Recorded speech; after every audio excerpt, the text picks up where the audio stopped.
Can I contribute to a 401k and an IRA? Let's cash in. Finance for the everyday millennial. Hard charging solutions. We provide an accelerant in the journey towards financial independence. Welcome back to Cashin' with Cashin, the financial forum for young professionals.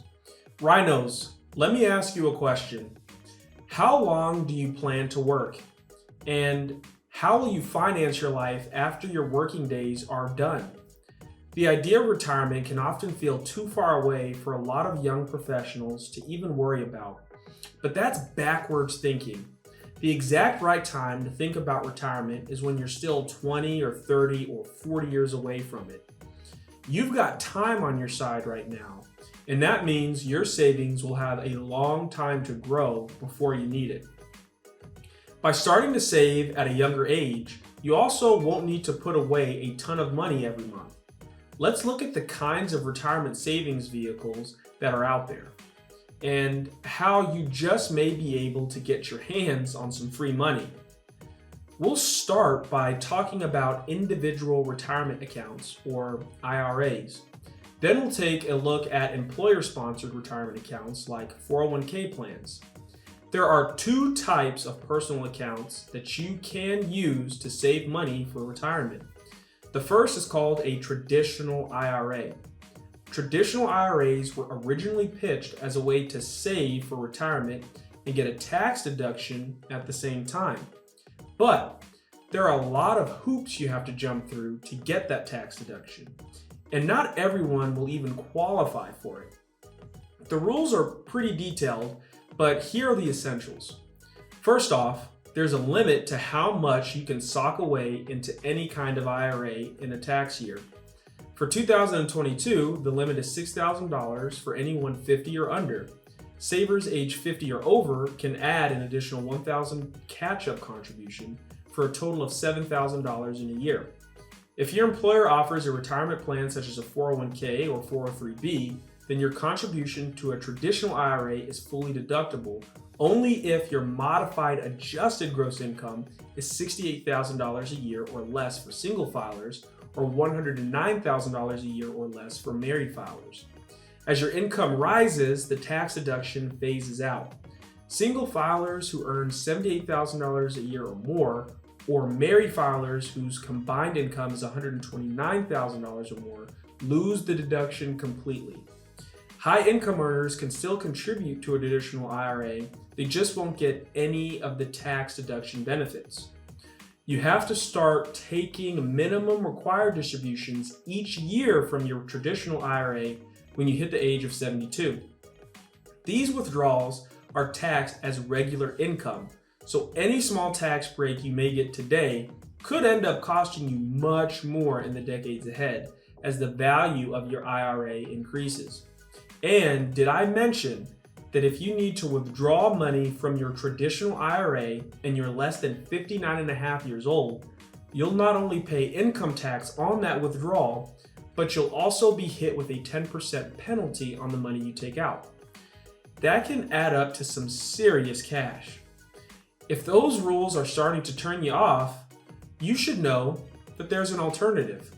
It's called a Roth IRA. Roth IRAs are plans that let you put money away for retirement, but with one big difference. Any contribution you make to a Roth IRA are considered after-tax money, so contributions are not eligible for a tax deduction up front.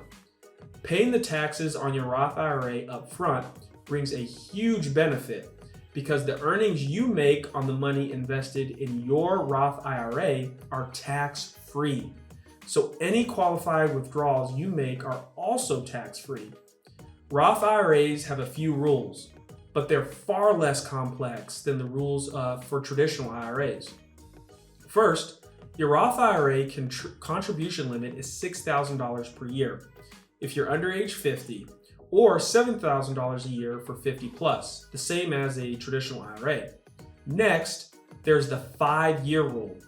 This means that any money you put into a Roth IRA has to stay there for a minimum of 5 years before you can touch it. You can withdraw any contribution you made to a Roth IRA before age 59 and a half without paying any additional penalties if you've owned the account for at least 5 years.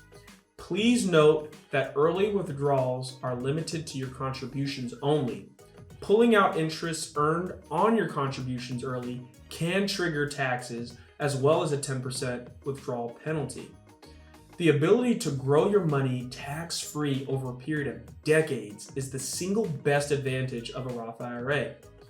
If you expect to fund the bulk of your retirement personally, a Roth IRA could help you enjoy a retirement income that is largely tax-free. And while there is a 5-year rule for keeping your contributions inside of the account, once you hit that point, you can access your contributions without penalty in many cases. But let's get back to the free money idea. We've already seen one kind of free money, the tax-free earnings you get from your Roth IRA. That free money is one of the rewards for your financial patience. But there's another kind of free money that's a little more immediate and a lot more overlooked. Many employers nowadays have replaced traditional defined benefit pensions with what is known as a defined contribution plan.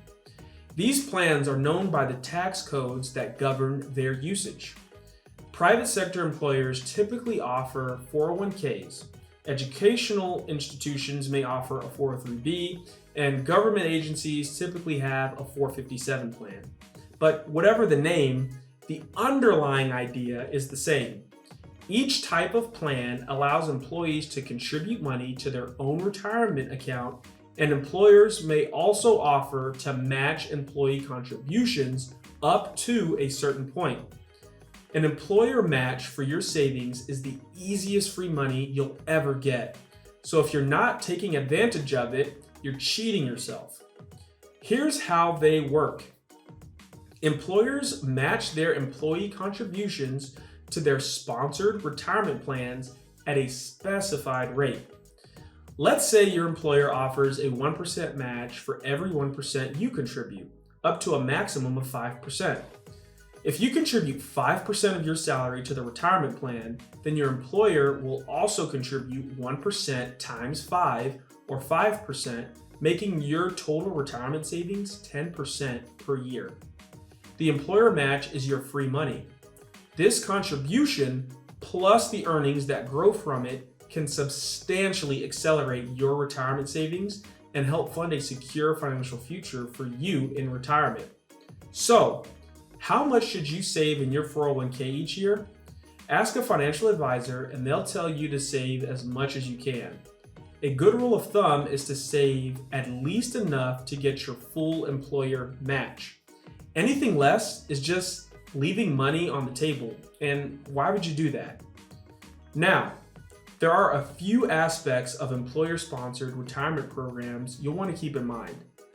First is the concept of vesting. While your employer may contribute money into your account every year, you may not be able to claim the total ownership of that money right away. To encourage saving and to encourage employee longevity, many employers choose to vest their contributions over time. A common time frame for employee match vesting is 5 years. A 5-year vest means that you will own 1/5 or 20% of your employer's contributions in your first year of employment, 2/5 or 40% in your second year, and so on. By the time you've been with the company for 5 years, you will be 100% vested. So all of your employer contributions made into your retirement account from that point on will be completely yours. It's important to know that vesting only applies to the employer's contribution to the retirement account. You always own 100% of the money that you contribute yourself. 401k plans also come with annual contribution limits, but the amount is substantially higher than for IRAs. In 2022, you can funnel up to $20,500 into your employer-sponsored plan. And if you're wondering whether you can contribute to both an IRA and a 401k at the same time, the answer is yes. Just remember that if your income exceeds IRS limits, you could lose out on the upfront tax deduction for a traditional IRA. A final bit of food for thought, RINOs. your 401k contributions can be made as either pre-tax or post-tax. A pre-tax contribution gives you an upfront tax deduction today, but an after-tax contribution can help you reduce your tax burden later on. An expert can help you figure out which option is best for you. But in just about any situation, an after-tax contribution will be your best bet, because who knows what the tax code will mandate in the future. For advice specific to your financial needs, open an account by going to rhinoinvest.co and clicking on the Open an Account button on the top right, or give us a call at 877-468-RHINO. Until next time, this is Cashin reminding you that it is always a good time to cash in with Cashin.